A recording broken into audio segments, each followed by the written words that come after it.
আগামীকাল ঘাটাল রুটে বেশ কিছুক্ষণ বাস সহ সমস্ত রকম গাড়ি চলাচল বন্ধ থাকার সম্ভাবনা রয়েছে। নমস্কার, স্থানীয় সংবাদের বিশেষ একটি খবরে আমি অদিতি পান।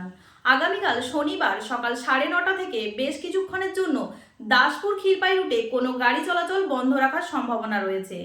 পুলিশ সূত্রে এই খবর জানিয়ে বলা হয়েছে, আগামীকাল ঘাটাল ক্ষীরপাই রাস্তার উপর একটি মিছিল হওয়ার কথা রয়েছে। সেই জন্য ওই রুটের ক্ষীরপাই শহর লাগোয়া ক্ষেত্রপাল থেকে দাসপুর থানার নিমতলা পর্যন্ত রাস্তার উপর কিছুক্ষণের জন্য গাড়ি চলাচল বন্ধ রাখার প্রাথমিক সিদ্ধান্ত নেওয়া হয়েছে। ঘাটাল মহকুমা বাস মালিক সংগঠনের নেতা প্রভাত পান বলেন, সকাল 9:30 থেকে ক্ষেত্রপাল এবং নিমতলাতে অ্যাম্বুলেন্স ও জরুরি পরিষেবা সংক্রান্ত গাড়ি ছাড়া অন্য সমস্ত গাড়িকে আটকে দেওয়া হবে। মিছিলের শেষে গাড়িগুলি ছেড়ে দেওয়া হবে। ঘাটাল মহকুমার সমস্ত খবর সঙ্গে সঙ্গে পেতে স্থানীয় সংবাদের সঙ্গে থাকুন। নমস্কার, শুভরাত্রি।